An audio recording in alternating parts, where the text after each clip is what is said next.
అందరికీ నమస్కారం. ఎన్డీఏ కూటమి ప్రభుత్వం ఏర్పడిన తర్వాత అటు కేంద్ర ప్రభుత్వం ద్వారా కానీ ఇటు రాష్ట్ర ప్రభుత్వం ద్వారా కానీ అన్ని రంగాలను విచ్ఛిన్నం చేస్తున్నారు. దాంట్లో ఒక్కొక్కటిగా తీసుకున్నప్పుడు ఎన్ఆర్ఈజీఎస్ నరేగా ఇప్పుడు ఏదైతే ఆయన రామ్జీ అన్నటువంటి పేరు పెట్టారో ఆ పథకం ఒక్కసారి మనం తీసుకున్నప్పుడు 2006లో ఈ రాష్ట్రంలో ఎంతో మేలు చేసినటువంటి గౌరవ రాజశేఖర రెడ్డి గారి ఆధ్వర్యంలో అత్యంత కరువు ప్రాంతమైనటువంటి దేశంలోనే అత్యంత వెనుకబడినటువంటి ప్రాంతము అని చెప్పి అనంతపురం జిల్లాను తీసుకొని ఆ రోజు గౌరవ మన్మోహన్ సింగ్ గారు ప్రధానమంత్రిగా ఆ స్కీమ్ను ప్రారంభించడం జరిగింది. దాని ద్వారా 2006 నుంచి ఇప్పుడు 2025 వరకు దాదాపుగా 19 సంవత్సరాలలో యావరేజ్గా ఈ రాష్ట్రానికి గతంలో ఉమ్మడి రాష్ట్రంలో ఉన్నప్పుడు కానీ రాష్ట్రం విడిపోయిన తర్వాత కానీ తీసుకుంటే దాదాపుగా 2 లక్షల కోట్ల పైగా లబ్ధి చేకూరింది. ఈరోజు గ్రామీణ ప్రాంతాలలో వేసినటువంటి సీసీ రోడ్స్ కానీ డ్రైన్స్ కానీ కట్టుకున్నటువంటి భవనాలు కానీ పేదరికం నిర్మూలించడంలో కానీ కీలక పాత్ర పోషించింది నరేగా. ఆ రోజు ఒక అంతర్జాతీయ నిపుణుడిని డిజైన్ చేయడం కోసం నియమించుకొని అనేక రంగాలలో స్టడీ చేసి గౌరవ కమ్యూనిస్టు సోదరులను ఎక్కువగా ఇన్వాల్వ్ చేసి ఆ రోజు ఉన్నటువంటి సీనియర్ కమ్యూనిస్టు నాయకులను అందరినీ కూడా ముందు పెట్టి బ్రెజిల్కి సంబంధించినటువంటి ఒక అంతర్జాతీయ నిపుణుడితో ఈ స్కీమ్ను డిజైన్ చేసి ఏ రకంగా పేద ప్రజలకు ఎటువంటి అవినీతి లేకుండా డైరెక్ట్గా చేరాలా అన్నటువంటి దాంట్లో డిజైన్ చేసినటువంటి ఒక గొప్ప కార్యక్రమం.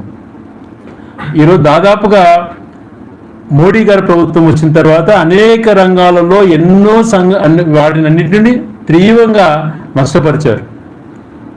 అనేక రంగాలలో ఒక సెంటిమెంట్స్ రెచ్చగొట్టుకొని అనేక రంగాలలో దేశానికి నష్టం చేశారు. మొన్న రీసెంట్గా కూడా చూశాం, నెహ్రూ గారు 16 సంవత్సరాలు పరిపాలన చేస్తే ఈ రాష్ట్రానికి సంబంధించి కానీ ఈ దేశానికి సంబంధించినటువంటి అంశాలు తీసుకున్నప్పుడు ఇస్రో ఈరోజు ప్రపంచవ్యాప్తంగా పేరు పొందుతున్నటువంటి మన శాటిలైట్ టెక్నాలజీని ఆ రోజు ఆవిష్కరించబడ్డాయి. ఈరోజు ఈయన చెప్పేటువంటి మంగళయాన్ అన్నటువంటిది కూడా రూపకల్పన దాని ద్వారా ఇస్రో ద్వారా జరిగింది. డిఆర్డిఏ తీసుకున్నా ఈరోజు తేజస్ అనేటువంటి విమానాలు తయారు చేస్తున్నారంటే డిఆర్డిఓ పుణ్యాను. ఈరోజు అంతర్జాతీయంగా ప్రపంచవ్యాప్తంగా భారతీయులు టెక్నాలజీలో ముందున్నారంటే, వ్యాపార రంగాల్లో ముందున్నారంటే ఆ రోజు చేపట్టినటువంటి ఐఐటీస్, ఐఐఎంస్. అలాగే మన విశాఖపట్నం స్టీల్ ప్లాంట్ తీసుకోండి, గెయిల్ తీసుకోండి, ఎయిమ్స్ హాస్పిటల్స్ చరిత్రలో ఈరోజు చాలామందికి వైద్యం దగ్గరగా ఉందంటే ఎయిమ్స్ లాంటి ఇన్స్టిట్యూషన్స్ అన్నీ కూడా ఆ రోజు ఆయన 17 సంవత్సరాల పరిపాలన చేశారు. మరి ఈయన దాదాపుగా 12 సంవత్సరాలు అయింది మోడీ గారు. ఇప్పుడు చూస్తే కొత్తగా ఏం చేశారో లేకుండా ఆ సంస్థలన్నింటినీ అమ్ముకుంటా పోతున్నారు. ఈరోజు ఇన్ని రోజులు ఎవరు ఆయన ప్రశ్నించలేదన్నటువంటి దాంతోనో ఏమో రకంగా పోతున్నాడు. ఈరోజు ఈ నరేగా స్కీమ్ తీసుకుంటే ఎంత నష్టపోతున్నాయి రాష్ట్రాలన్న ఆవేదనతో మేము మాట్లాడుతున్నాం. ఈరోజు కీలించుతా వైసీపీలో తాట తీస్తా అని మాట్లాడేటువంటి కూటమి నేతలు వద్దామంటే వైసీపీ ప్రభుత్వంలో ఏదో జరిగిపోయింది అనేటువంటి మాటలు మాట్లాడుతున్నటువంటి గౌరవ చంద్రబాబు నాయుడు గారు ఆయన మద్దతుతో ఈ కీలెర కొడతా అన్నటువంటి మద్దతు అయినటువంటి జనసేన నాయకుడు ఆధ్వర్యంలో వీళ్ళ మద్దతుతో నడుస్తున్నటువంటి ఎన్డీఏ ప్రభుత్వంలో రాష్ట్రాలకు ఇంత అన్యాయం జరుగుతున్నా నోరు మెదపలేనటువంటి స్థితిలో వీళ్ళు ఉన్నారు అని అంటే వీళ్ళని ఏమనాలి? వీళ్ళ ప్రయోజనాలే వీళ్ళకు ముఖ్యం, వీళ్ళ అధికారమే వీళ్ళకు ముఖ్యం. ఒక సినిమాలలో డైలాగులు చెప్పినట్టు ఒక విలన్లు మాట్లాడుకుంటున్న విధంగా తాట తీస్తా తోలు తీస్తా అంటున్నావు. తోలుది తప్పు చేసిన వాడిని చేస్తున్నటువంటిది ఎవరు? మీ ప్రభుత్వంలో ఉన్నటువంటి మీ యొక్క నాయకులు, మీ శాసనసభ్యులే. ప్రశ్న అనేది లేదు. మంత్రులతో సహా అందరూ వాళ్ళ యొక్క బిహేవియర్ ఒక్కసారి ఆలోచన చేసుకోమంటున్నాయి కుటుంబ ప్రభుత్వాలు. ఏ రకమైనటువంటి అరాచక పాలన చేస్తున్నారో ఒకసారి గమనించుకో. జరుగుతున్నటువంటి రౌడీజం న్యాయంలో జరుగుతుంటే ఇంకా వైసీపీ వాళ్ళను పేర్లు వాడుకుంటూ నీ యొక్క పబ్బం గడుపుకోవడానికి చేస్తున్నారు. అటువంటి మాటలు మాట్లాడేదానికన్నా ఈ రాష్ట్రానికి జరుగుతున్నటువంటి అన్యాయాల గురించి భాగస్వాములైనటువంటి పార్టీలైనటువంటి మీరు ఎందుకు ప్రశ్నించలేకపోతున్నారు అని చెప్పి ఈరోజు అడుగుతున్నాను. ఎన్ఆర్ఈజే నరేగా మహాత్మా గాంధీ పేరుతో సృష్టించిన ఆ పథకాన్ని పేరు మార్చారు, స్కీమ్ నిర్వీర్యం చేస్తున్నారు. దాదాపుగా ఈ రాష్ట్రానికి ఇంతకుముందు చెప్పిన విధంగా ఈ 19 సంవత్సరాలలో 2 లక్షల కోట్లమైన అభివృద్ధి కార్యక్రమాలు కానీ డైరెక్ట్గా లేబర్ వేజ్ కాంపోనెంట్ కానీ పోయింది. దాదాపుగా ఒక వేజ్ కాంపోనెంటే ఈ 16 సంవత్సరాల్లో ఈ తెలుగు ప్రజలకు వచ్చినటువంటి లబ్ధి దాదాపుగా 60,000 కోట్లు పైగా. పేదరికం దాదాపుగా తగ్గింది. దాదాపుగా 100 రోజులు పని దినాలు ఆ రోజు పెడితే ఈరోజు 120 పని దినాలు అనేటువంటిది భ్రమ కల్పిస్తూ ఆ స్కీమ్ని నిర్వీర్యం చేస్తూ గతంలో ఏదైతే వేల మంది ఒక రాయచోటి నియోజకవర్గం ఒక ఎగ్జాంపుల్, రాష్ట్ర వ్యాప్తంగా అనేక నియోజకవర్గం డిఫరెంట్గా ఉంటాయి, ఇక్కడ పూర్తిగా అవగాహన నాకు ఉంది కాబట్టి 30,000 పైగా 4 నెలలు పనిచేసేటువంటి పరిస్థితి. సమ్మర్ అలయన్స్ వచ్చేది. వాళ్ళు పనిచేసేటువంటి దానికి ప్రతి రూపాయి కూడా కేంద్ర ప్రభుత్వం 100% చెల్లించేటువంటిది గతంలో ఉన్నటువంటి స్కీమ్లో ఒక థింగ్. మెటీరియల్ కాంపోనెంట్ అంటే ఈ డ్రైన్స్ కానీ సీసీ రోడ్స్ కానీ ఇతర రహదారులు కానీ నిర్మించుకోవడానికి మెటీరియల్ కాంపోనెంట్ని 75-25%గా ఉన్నింది. దాదాపుగా 90% కేంద్ర ప్రభుత్వం రెండు యావరేజ్గా కంపేర్ చేసుకుంటే బేస్ కాంపోనెంట్ కానీ లేబర్ కాంపోనెంట్ కానీ దాదాపుగా 90-10 నిష్పత్తితో ఉండేది. దాన్ని ఇప్పుడు 60-40 ఏం చేసావు. కూలీలకు ఇచ్చేటువంటిది పూర్తిగా రాష్ట్ర కేంద్ర ప్రభుత్వం గతంలో ఇచ్చేది ఇప్పుడు రాష్ట్ర ప్రభుత్వం పైన 40% భారం మోపారు. ఈ రాష్ట్రం ఉద్యోగస్తులకు జీతాలు లేక గత 2 సంవత్సరాల నుంచి పేద ప్రజలు నలిగిపోతున్నారు, వితంతులు నలిగిపోతున్నారు. ఒక్క పెన్షన్ ఇవ్వలేనటువంటి పరిస్థితుల్లో వీళ్ళున్నారు. ఈ సిగ్గు లేకుండా వీళ్ళు కేంద్ర ప్రభుత్వాన్ని ఎందుకు ఇలా చేస్తున్నావు, మేము అంత ఇవ్వలేము అని చెప్పి మాట్లాడే పరిస్థితుల్లో వీళ్ళు లేరు. అల్టిమేట్గా నష్టం ప్రజలకు. ప్రతి ఒక్కటి ఆ చట్టంలో ఏం పొందుపరిచింది ఎన్ఆర్జీ స్కీమ్లో ఆ చట్టాన్ని పూర్తిగా కూడా చదవడం జరిగింది. రాబో రోజులలో ఈ రాష్ట్రానికి ఎంత నష్టం జరగబోతుంది అన్నది కూడా దీంట్లో తెలియడమే కాకుండా లోకసభలో మా పార్లమెంట్ సభ్యులు అవినాష్ రెడ్డి గారు కానీ మిథున్ రెడ్డి గారు కానీ మిగిలిన వైఎస్ఆర్సీ పార్లమెంట్ సభ్యులు దీనికి తీవ్రంగా కూడా వ్యతిరేకించి కూడా మాట్లాడారు. ఏ సంవత్సరంలో అట్లా తీసుకున్నప్పుడు ఓవరాల్గా ఖర్చు పెట్టుకున్నప్పుడు 2006 నుంచి ప్రతి సంవత్సరానికి సంబంధించి మెటీరియల్ కాంపోనెంట్ కానీ వేస్ట్ కాంపోనెంట్ కానీ ఎన్ని వేల కోట్లు మనకు మేలు జరిగింది, ఈ ప్రజలకు ఎంత మేలు లబ్ధి చేకూరింది అన్నటువంటిది ఇక్కడ ప్రతి ఒక్కటి కూడా ప్రతి సంవత్సరానికి సంబంధించిన అన్ని కూడా మీడియా సోదరులకు నేను ఇస్తాను. ఆ కాగితాలు ఏదైతే లోకసభలో వాళ్ళు ఇచ్చినటువంటి కాగితాలు అన్నీ కూడా మీకు అన్ని కూడా చేర్పిస్తాను. రాబో రోజులలో పని కల్పిస్తామన్నటువంటి దానిలో పరిస్థితుల్లో కూలీ రాష్ట్ర ప్రభుత్వం ఇది మాకు 40% భారం పడుతుంది. సంవత్సరానికి దాదాపుగా 8,800 కోట్ల పైగా ఈ స్కీమ్ నడుస్తుంది విడిపోయినటువంటి రాష్ట్రంలో ఇప్పుడున్నటువంటి ఆంధ్రప్రదేశ్. అందులో 10% ఆంధ్రప్రదేశ్ కాంట్రిబ్యూషన్ 800 కోట్లు. ఆ 800 కోట్లు రాష్ట్ర ప్రభుత్వం ఎప్పుడు కట్టక ప్రతి సంవత్సరం అన్ని కూడా డిలే అయ్యేటి పేమెంట్స్. ఈరోజు రాష్ట్ర ప్రభుత్వం 3,600 కోట్లు జమ చేయాల్సిన పరిస్థితి. ఈ జమ చేస్తే కానీ కేంద్ర ప్రభుత్వం నిధులు రిలీజ్ చేయదు. ఏంటి పరిస్థితి రాష్ట్రానికి సంబంధించి? ఇంకా గ్రామీణ ప్రాంతాల్లో ఏం అభివృద్ధి జరుగుతుంది, పేదరికం కూలిగిపోయేటటువంటికి ఎంత అన్యాయం జరుగుతుందో ఒకసారి ఆలోచన చేయమంటుంది. ఇవన్నీ కూడా చూస్తూ ఆ ప్రభుత్వంతో భాగస్వాములై వీళ్ళు మాట్లాడకపోవటం ఎంతవరకు సమంజసం? జరుగుతున్నటువంటి నష్టానికి కళ్ళ కనపడుతూ ఉంది. దాన్ని కూడా ప్రశ్నించలేని పరిస్థితుల్లో ఒక్కరొకరు పోగొడుకుంటా, నువ్వు లేని నేను లేను, నేను లేని నువ్వు లేవు అన్నటువంటి పాటలు మాట్లాడుకుంటా వీళ్ళు సాగిస్తున్నటువంటి ఈ పరిపాలన ఎంత దుర్మార్గంగా ఉంది అన్నటువంటిది దేంతో తెలిసి వస్తూ ఉంటాం. ఇలా అనేక రంగాలు ఉన్నాయి. మొట్టమొదటిగా తీసుకున్నప్పుడు చెప్తున్నా ఎంత నష్టం జరుగుతుంది, ఎందుకు ప్రశ్నించలేకపోతున్నారు, రాబో రోజుల్లో ఇంత రాష్ట్ర ప్రభుత్వానికి ఇంత బడ్డను పడబోతోంది అన్నటువంటి దానిపైన ఒకటైతే ఇప్పటికీ కూడా దాదాపుగా వేజ్ కాంపోనెంట్లు కానీ ఎంతోమందికి దాదాపుగా 100 కోట్లు 1000 కోట్లు పెండింగ్లో ఉన్నాయి. మన మా పార్లమెంట్ సభ్యుడు మిథున్ రెడ్డి గారు గట్టిగా ఎన్ఆర్జీకి సంబంధించిన మంత్రిని నిలదీస్తే 700 కోట్లు లాస్ట్ మంత్ రిలీజ్ చేశారు లాస్ట్ వీక్లో. లేకపోతే అది కూడా వచ్చే పరిస్థితి లేదు. ఈ రకాలుగా నష్టం జరుగుతోంది. అదే రకంగా ఈ రాష్ట్రంలో ఈ కూటమి ప్రభుత్వానికి ఈ ప్రాంత ప్రజాప్రతినిధిగా విన్నవిస్తున్నాం.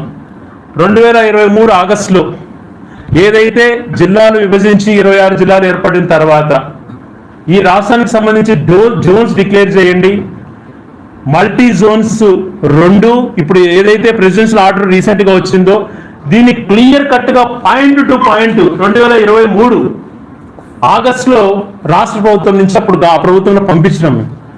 అంటే ఏ రకంగా జోన్స్ డివైడ్ అయిన తర్వాత జిల్లాకు సంబంధించిన బదిలీల విషయాలలో కానీ, ఎంప్లాయ్మెంట్ విషయంలో కానీ, తగు అడ్మినిస్ట్రేషన్ నిర్ణయాలలో కానీ రాష్ట్రానికి ఈ కొత్త జిల్లాలకు పూర్తి ఇది వచ్చే విధంగా ఈ ప్రెసిడెన్షియల్ ఆర్డర్ కోసం పంపించడం జరిగింది. గతంలో డిలే చేసి రీసెంట్ గా ప్రెసిడెన్షియల్ ఆర్డర్ ఇచ్చారు. దాంట్లో జోన్ 5 గా అన్నమయ్య జిల్లా అన్నటువంటిది అయ్యింది. ప్రెసిడెన్షియల్ ఆర్డర్ కూడా వచ్చింది. పూర్తిగా జిల్లా అన్నటువంటిది మనకు అన్ని రకాలలో పూర్తి ఇదైపోయింది. ఇటువంటి సమయంలో మళ్ళా విభజన చేయడం ఎందుకు, మళ్ళీ తిరిగి ప్రెసిడెన్షియల్ ఆర్డర్కు పోవడం ఎన్ని కూడా ఎందుకు అని చెప్పి ప్రభుత్వం నిర్ణయిస్తున్నా. ఎందుకు మేఘాల పైన ఈ జిల్లాను విడదీయాలన్నటువంటి నిర్ణయానికి ఎందుకు వస్తున్నారు, ఎందుకు వచ్చారు? ఇప్పుడు ప్రెసిడెన్షియల్ ఆర్డర్ కూడా వచ్చింది. భవిష్యత్తులో కోర్ట్స్ తొందరగా నిర్మించుకోవచ్చు.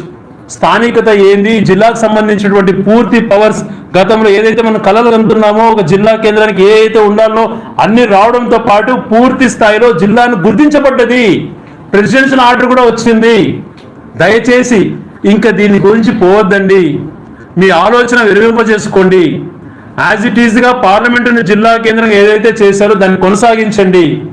ఉత్తుగా వైసీపీ ఏదో చేస్తానని మాట్లాడారు కదా, వస్తే ఎందుకు వస్తుంది ప్రెసిడెన్షియల్ ఆర్డర్? ఈరోజు గెజిట్ రిలీజ్ చేశారు ఐడెంటిఫై చేస్తూ. తిరిగి మీరు మార్చుకోవచ్చు అన్నట్టు మీకు ఉండొచ్చు, కానీ ఎందుకు దాని జోలికి వెళ్ళటము? ఇప్పుడు ఉన్నటువంటి భౌగోళిక పరిస్థితుల్లో ఉన్నటువంటి ఇప్పుడు ఏర్పడినటువంటి జిల్లా కేంద్రాన్ని ఇలాగే కొనసాగించమని మరొకసారి డిమాండ్ చేస్తున్నాను. ఇదేదో వేగ్గా నేను మాట్లాడట్లేదు. భౌగోళికంగా ఇప్పుడు ఉన్నటువంటి పరిస్థితులు కానీ ఎన్నో ఏళ్ల తర్వాత దాదాపుగా 110 సంవత్సరాల తర్వాత రాయలసీమకు కొత్త జిల్లాలో ఏర్పడి దాంట్లో ఈ ప్రాంతం ఒక వెనుకబడిన ప్రాంతంగా గుర్తించి ఒక జిల్లా కేంద్రంగా ఏర్పడింది. దీన్ని మళ్ళీ నిర్వీర్యం చేయొద్దండి దయించి. ఈ ప్రెసిడెన్షియల్ ఆర్డర్ కాపీలను ఒకసారి చదవండి. ఇవన్నీ కూడా వచ్చినాయి కాబట్టి జిల్లాను పూర్తి స్థాయిలో గుర్తించడం జరిగింది కాబట్టి దీని జోలికి వెళ్ళొద్దండి, దీన్ని మళ్ళీ ఎటువంటి పరిస్థితుల్లో విభజించొద్దండి అని చెప్పి ఈ రాష్ట్ర ప్రభుత్వాన్ని కోరుతున్నాను. అదే రకంగా ఎలా మభ్యపెడతారు అన్నటువంటిది ఈ కూటమి ప్రభుత్వంలో గత 18 నుంచి మనం గమనిస్తున్నాం. అంతకుముందు వైఎస్ఆర్సీపీ అధికారంలో ఉన్నప్పుడు రాష్ట్రాన్ని అప్పుల పాలు చేశారని మాట్లాడారు. నేను ఒక్కటే మిమ్మల్ని అడుగుతున్నా, మీరంతా కూడా చదువుకున్న వాళ్ళు ఉన్నారు కదా, మీకు కూడా ఆర్థికవేత్తలు ఉన్నారు కదా, మీ అందరూ కూడా ఒకసారి చర్చకు రండి, మేము వస్తామని చెప్పి ఎన్నోసార్లు మాట్లాడారు. మళ్ళీ సవాల్ చేస్తున్నాం. 5 సంవత్సరాలలో అంత సంక్షేమం ఇచ్చి కరోనా లాంటి విపత్కర పరిస్థితులు వచ్చినా కేవలం 3,26,000 కోట్లు మాత్రమే ఆ ప్రభుత్వంలో అప్పు చేసింది అన్నటువంటిది అన్ని రికార్డ్స్ కూడా ఆన్ రికార్డ్ ఆఫ్ అసెంబ్లీ రికార్డుతో సహా ప్రతి దాంట్లో కూడా వచ్చింది.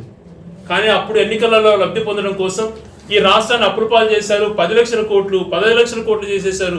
వడ్డీలే అంతా ఇది అన్నటువంటి హంగామా చేసినటువంటి ఈ వ్యక్తులు ఈ రోజు సంక్షేమం ఇవ్వకుండా రాష్ట్రాన్ని నిర్వీర్యం చేస్తూ ఇప్పుడు ఈ 18 నెలల్లోనే 2,78,000 కోట్లు అప్పులు చేస్తూ ప్రతి మంగళవారం 5,000 కోట్లు 10,000 కోట్లు అని చెప్పుకుంటూ ఎక్సైజ్తో సహా అన్నిటినీ కూడా తాకట్టు పెట్టి రాష్ట్రానికి సంబంధించినటువంటి అన్ని కూడా నిర్వీర్యం చేస్తూ అప్పుల పాలు చేస్తూ ఈ రాష్ట్రాన్ని సర్వనాశనం చేస్తున్నటువంటి వ్యక్తులు వీరు.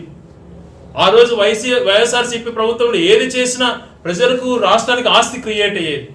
ఒక పక్కన స్కూల్ డెవలప్ చేసినా, మరొక పక్క హాస్పిటల్స్ డెవలప్ చేసినా, మరొక పక్క పేదవాళ్ళకు పట్టాలు ఇచ్చినా, పేదవాళ్ళకి పక్క గృహాలు ఇచ్చినా, ఏం చేసినా ఆస్తి డెవలప్ అయ్యేది.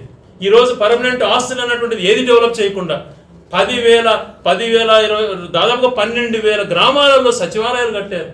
12,000 గ్రామాలలో హెల్త్ క్లినిక్లు కట్టారు. ఆరోగ్యశ్రీ హెల్త్ మన రైతు భరోసా కేంద్రాలు కట్టారు. దాదాపుగా అర్ధం పైగా డిజిటల్ సెంటర్స్ పెట్టారు. పాల కేంద్రాలు కట్టారు. ఆస్తులు క్రియేట్ అయినాయి. అదే రకంగా ప్రతి ఊర్లో స్కూల్ బాగుపడ్డది, ప్రతి ఊర్లో హాస్పిటల్ బాగుపడ్డది. పోర్ట్స్, షిప్పింగ్ హార్బర్స్, తర్వాత ఫిషింగ్ హార్బర్స్, మెరైన్ యూనివర్సిటీస్, ఇలాంటివి ఎన్నో కార్యక్రమాలు చేస్తే ఆ రోజు ఇష్టానుసారం దుష్ప్రచారం చేశారే మీరు. ఈరోజు ఒక్కటి అటువంటిది చేయకుండా గతంలోనే గూగుల్తో ఆదానితో అగ్రిమెంట్ అయినటువంటి డేటా సెంటర్ని ఆ రోజు ఆదాని గూగుల్ అన్నది ఆ రోజు తెలుసు. ఆదాని పేరు పక్కన పెట్టి గూగుల్ అన్నాడు. మళ్ళీ ఏమైంది? ఆదానిదే గత ప్రభుత్వంలో జరిగినటువంటివి ఆ డేటా సెంటర్స్ కూడా ఏది చేయకుండా 2,70,000 కోట్లు ఎందుకు అప్పు చేసేసారు మీరు అప్పు పాలు చేసింది గత ప్రభుత్వమా అన్నటువంటిది ఒకసారి మిమ్మల్ని గట్టిగా ఆలోచన చేయమంటున్నాను. ప్రజలు కూడా ఆలోచన చేయమంటున్నాను. గతంలో అంత సంక్షేమం ఇచ్చిన, అంత అభివృద్ధి చేసిన రాష్ట్రాన్ని జగన్మోహన్ రెడ్డి గారు అప్పుల పాలు చేయలేదు. అప్పుల పాలు చేస్తున్నటువంటిది ఇప్పటి కూటమి ప్రభుత్వం. ఇప్పటి చంద్రబాబు నాయుడు గారు, జనసేన, బీజేపీ కలిసి పోటీ చేసినటువంటి ఈ కూటమి ప్రభుత్వం రాష్ట్రాన్ని సర్వనాశనం చేస్తున్నారు. అదే రకంగా రాష్ట్రం అధోగతి పాలైపోయింది. మాట్లాడితే విధ్వంసం చేసేశారు వైసీపీ వాళ్ళు. అయ్యా చంద్రబాబు నాయుడు గారు, ఎందుకు ఇట్లాంటి రాజకీయం చేస్తావు నువ్వు? ఈరోజు నేను చెప్పేది కాదు, RBI reserve bank of India official గా రిలీజ్ చేసినటువంటి నోట్ ఇది. నేను వేగంగా మాట్లాడను, ఏది మాట్లాడా రికార్డెడ్ గా మాట్లాడతాను. మీకు చిత్తశుద్ధి ఉంటే, మీకు నిజంగా ఈ రాష్ట్రం పైన ప్రేమ ఉంటే దీన్ని సవాల్గా స్వీకరించండి. ఎక్కడికి రమ్మన్నా నేను వస్తాను. ఎవరు విధ్వంసం చేశారో చెప్తాము. ఈ 18 నెలల్లో ఏది చేయకుండా మభ్యపెట్టారు. ఆ రోజు వైసీపీ ఏదో చేసి విధ్వంసం మాట్లాడారే. ఈరోజు రిజర్వ్ బ్యాంక్ ఆఫ్ ఇండియా ఇచ్చినటువంటి రిపోర్ట్లో మ్యానుఫ్యాక్చరింగ్ సెక్టర్లో దేశవ్యాప్తంగా సౌత్ ఇండియాలో నెంబర్ 1, సౌత్ ఇండియా వరకు దేశవ్యాప్తంగా తీసుకుంటే 5th ప్లేస్ ఆంధ్రప్రదేశ్ ఉంది. ఎవరు విధ్వంసం చేసినారు? ఎవరయ్యా? మీరు విధ్వంసం చేసి మీరు పరిపాలన 14 నుంచి 19 వరకు నిర్వహణ చేసినటువంటి రాష్ట్రాన్ని కరోనా లాంటి విపత్కర పరిస్థితులు వచ్చినా, ఆర్థికంగా ఇబ్బందులు ఉన్నా, ఇట్లా ఇండస్ట్రియల్ గ్రోత్లో మరి సౌత్ ఇండియా ఎట్లా నెంబర్ 1 వచ్చింది? కర్ణాటక, తమిళనాడు లాంటి రాష్ట్రాలు, కేరళ, కర్ణాటక ముందంజలో ఉన్నాయి ఆ 5 సంవత్సరాలు. ఇది మ్యానుఫ్యాక్చరింగ్ సెక్టర్. ఇది నేను ఇచ్చే రిపోర్ట్ కాదు, ఏదో మా పార్టీ చేసిన రిపోర్ట్ కాదు, RBI report, reserve bank of India release చేసినటువంటి రిపోర్ట్. అలాగే ఇండస్ట్రీ సెక్టర్లో కూడా, ఇండస్ట్రీస్లో ఏమీ లేకుండా వైసీపీ వాళ్ళు తరిమేశారు, ఏమి రానికుండా చేశారని మాట్లాడే మీకు ఒకసారి రిజర్వ్ బ్యాంక్ ఆఫ్ ఇండియా ఏం చెప్పిందో చూడండి.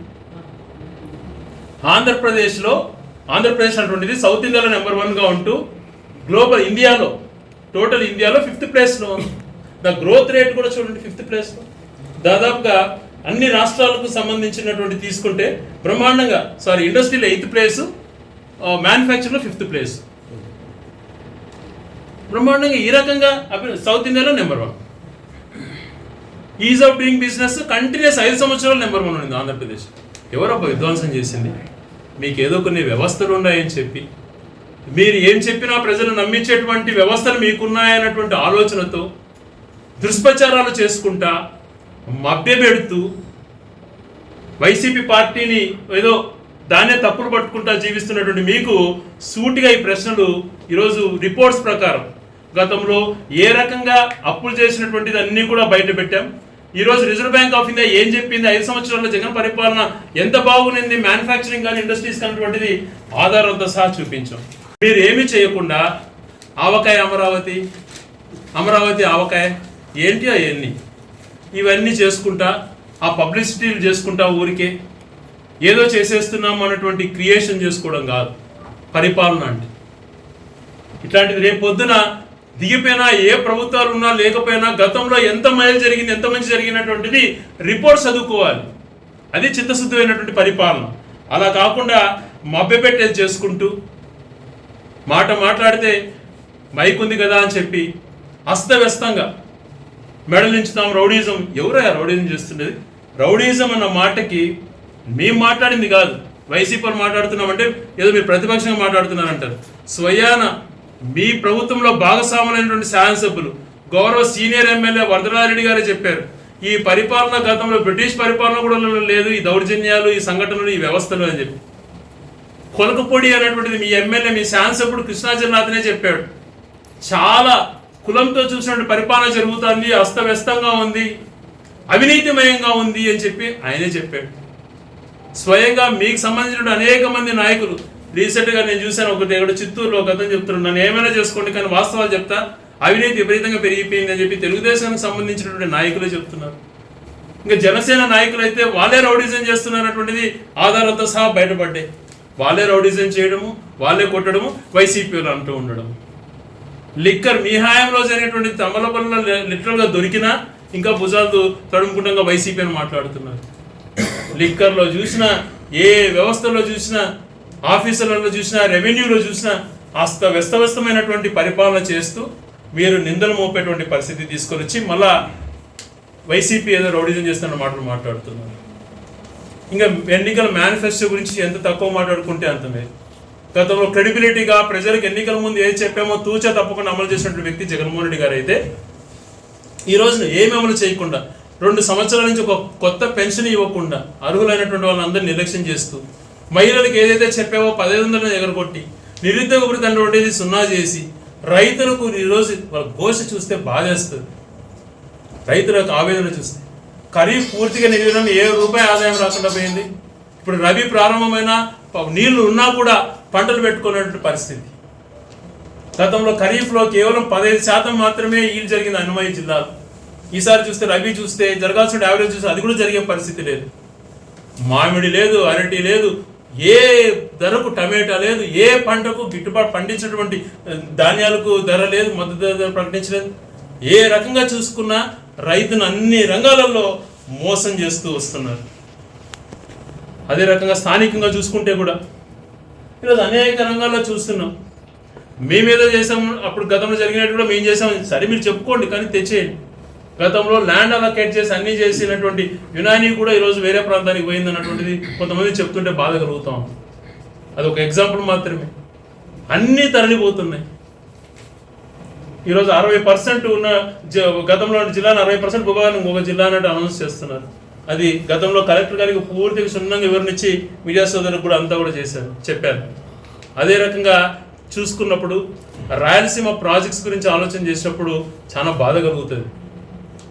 18 నెలల నుంచి ఒక ముఖ్యమంత్రిగా అది పాసిబిలిటీనా కాదా అని ఆలోచన చేయకుండా ఎన్నికల గేమ్ చేంజర్ అనేటువంటి పేర్లు వాడుతూ సినిమా టైటిల్స్ వేసుకుంటూ బనకచర్ల క్రాస్ కర్ణ రాయలసీమ ఇదే గేమ్ చేంజర్ అన్నాడు. ఇప్పుడు బనకచర్ల క్రాస్ మాట మాట్లాడటంలే, ఇంకోటి ఏందో సాగర్ అంటాడు. ఏందయ్యా నువ్వు ముఖ్యమంత్రిగా ఇలాంటి పనులు చేసేటువంటిది? ఒక ఆలోచన లేకుండా మాట్లాడడం శ్రేయస్కరమా? ఒక ముఖ్యమంత్రి పదవి అని అంటే ఎంతో బాధ్యతతో కూడుకున్నది. మాట్లాడేటువంటి ప్రతి మాట ఒక శాశ్వతంగా ఆలోచన చేసి ఇది కరెక్టా కాదా, మాట్లాడే ముందు ఇది ఇంప్లిమెంటేషన్ ఉంటుందా లేదా అని చెప్పకుండా గేమ్ చేంజర్ ఇది అని మాట్లాడే వ్యక్తి బనకచర్ల క్రాస్తో ఈరోజు దాన్ని ఎందుకు నిర్వీర్యం చేస్తున్నావో, దాని గురించి ఎందుకు మాట్లాడట్లేదో అర్థం కానటువంటి పరిస్థితి. ఇప్పుడు మళ్ళీ ఇంకొక పేరు చెప్తున్నావు. అప్పుడు 85,000 కోట్లు అన్నప్పుడు 55,000 కోట్లు అంటున్నావు. మళ్ళీ కేంద్ర ప్రభుత్వం డిమాండ్ చేస్తున్నా నేను ఇవ్వాలంట. వాళ్ళు ఎందుకు ఇస్తారు, నువ్వు ఎందుకు చేస్తావు? చిన్న ఖర్చులతో దాదాపుగా అప్పుడే 1,500 కోట్లు ఖర్చు పెట్టి ఒక స్థితికి వచ్చింది రాయలసీమ లిఫ్ట్ ఇరిగేషన్. దాన్ని పూర్తి చేయప్ప కింది నుంచి మనము 0 లెవెల్ నుంచి నీళ్ళు తీసుకోవచ్చు రాయలసీమకి. హెచ్ఎన్ఎస్ఎస్ లింక్, జిఎన్ఎస్ హెచ్ఎన్ఎస్ఎస్ లింకు అనంతపురం జిల్లా ద్వారా వస్తే ఆ కరువు ప్రాంతాలలో 100 టీఎంసీలు అయినా కూడా కిందికి రానివ్వరు అని చెప్పి గాలేరు దగ్గర నుంచి దగ్గర షార్ట్ కట్గా ఈ ప్రాంతాన్ని సస్యశ్యామలం చేసుకోవడానికి తీసుకొచ్చినటువంటి ప్రాజెక్ట్ని అది దాని గురించి ఊసేయలేదు. రాయలసీమకు వచ్చిన హైకోర్టు ఎత్తేస్తేవి, రాయలసీమకు వచ్చిన లా యూనివర్సిటీని తీసేస్తేవి. ఇన్ని రకాల రాయలసీమ ప్రాంతాన్ని అన్యాయం చేస్తూ ఏ రకమైనటువంటి మంచి చేయనటువంటి ఆలోచన లేకుండా గత ప్రభుత్వం పైన ప్రతి ఒక్క నిమిషము మాట్లాడుతూ వ్యవస్థను నిర్వీర్యం చేస్తున్నటువంటి మిమ్మల్ని ఈరోజు ఇవన్నీ కూడా అడుగుతున్నాం. పాయింట్ వైజ్ నేను అడిగిన దాంట్లో ఏదైనా తప్పు ఉంది లేదా ఇంకోటి అంటే మీరు మాట్లాడండి, లేదా బహిరంగంగా రమ్మన్నా నేను ఎక్కడికైనా వస్తాను.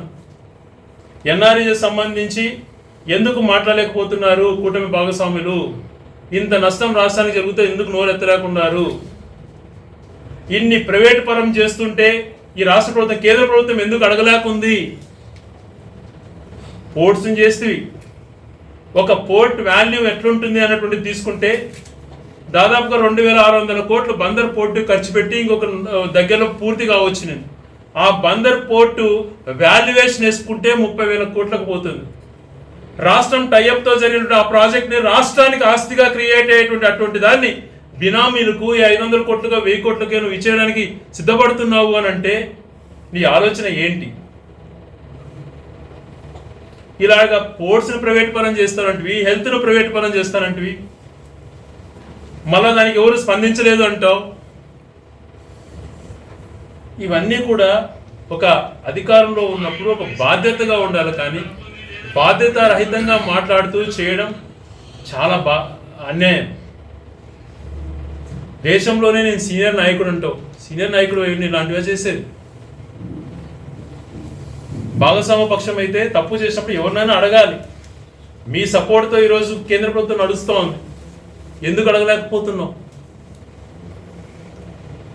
సో ఇవన్నీ కూడా ఏదైతే దుష్ప్రచారానికే పరిమితమైనటువంటి వీళ్ళు ఇప్పటికి దాదాపుగా 2 సంవత్సరాలు అయిపోతుంది అధికారంలోకి వచ్చి, ఇంకన్నా వాస్తవిక మీరేం చేశారన్నటువంటి చెప్పుకునే దారిలోకి రండి. ఎంతసేపు మాట్లాడితే జగన్మోహన్ రెడ్డి వైసీపీ, జగన్మోహన్ రెడ్డి వైసీపీ, ఏది మాట్లాడినా అక్కడ పరిస్థితులు బాగాలేవు, గల్ఫ్ కంట్రీలో సమస్యలు ఉన్నాయి కాబట్టి ఇక్కడ మేము ఫీజు రియంబర్స్మెంట్ ఇవ్వలేమంటే ఏం చెప్తారు దానికి? ఏదో దేశం పేరు ఎత్తుకునే అది చెప్పేది, ఏదో సమస్య చూపించేది ఇక్కడ మాట్లాడుతుండేదా?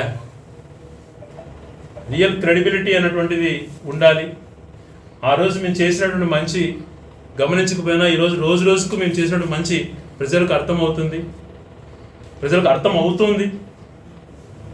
వీళ్ళు కేవలం మాయ మాటలతోనే మభ్యపెడుతున్నటువంటిది స్పష్టంగా కనపడుతుంది. కాబట్టి ఇటువంటి దుష్ప్రచారాలను మాని మీకంటూ మేము ఏం చేసామన్నటువంటి చెప్పుకునే స్థితికి మీరు రావాలని చెప్పి చెప్తున్నాం.